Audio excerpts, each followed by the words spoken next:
Hello again. This year I didn't have to make a deck portfolio, so I'm going to fit all the important information into a 10-minute video. As the COVID spread in spring 2020 and we were all stuck in our respective homes, I found my salvation in making and exploring the world of Dungeons and Dragons. I filled two sketchbooks with a bunch of different drawings and experiments. I used gel pens that I'm used to be super afraid of because you can't erase them. I tried drawing faces differently, doing ugly sort of realism and so on.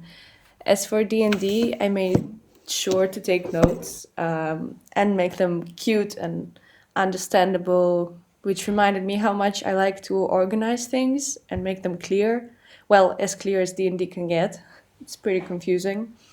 And as always, in all that making, interesting things happened intuitively, growing my box of tricks. God, I even made my first animation in After Effects. In autumn, a new task was ahead, the conversation piece. I had to reflect on what kind of creature I am, what do I make and why. I figured that my work is strongly connected to me as a person, and my interests and abilities can be categorized in three groups heads, if you wish. These heads are the producer, the creator, and the organizer.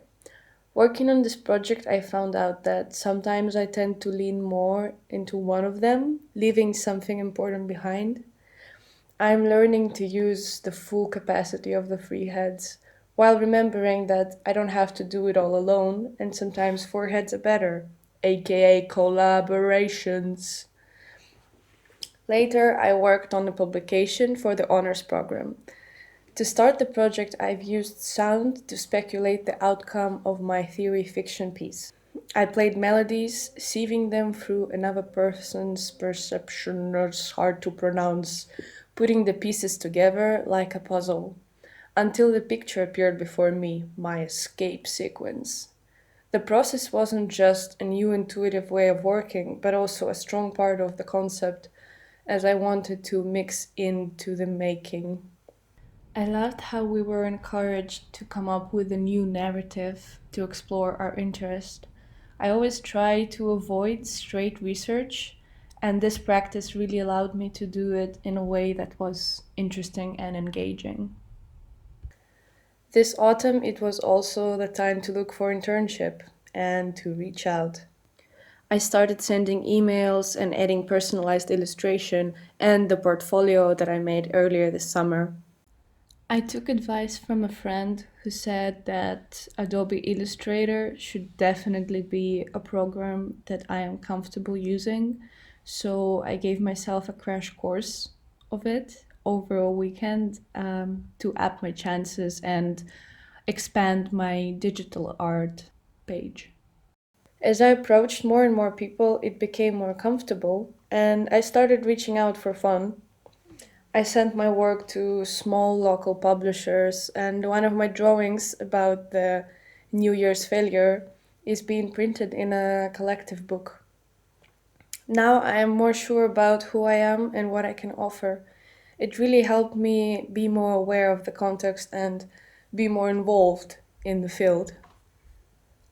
With the publication assignment, I had to learn more about the publisher to make sure my idea is right for them. And talking to Carmen Jose from Rotapol was very insightful. I am actually having further contact with Rita to learn more about their work and if we could possibly do something together in future. As for my upcoming internship, it's all started last year when I collaborated with the audiovisual department. I slowly became more and more interested in the art direction, makeup, and production of it all. I learned that I have a good eye for it as well. So this year I sent an email to Rossi Stappel, who has an art direction and production company. She soon called me back, and as a result, we will work together this year. When I was at her office with a couple of other women, we were talking about how many things there are to do And it made me very happy. It seems like there's everything there: set design, storyboards, planning, drawing, building, and a good amount of manual labor. Everybody takes on different roles while helping each other, which is an amazing environment to share ideas and learn from each other. I'm really looking forward to this opportunity. I also like to be prepared and plan ahead, therefore, I already have some plans for my graduation projects next year.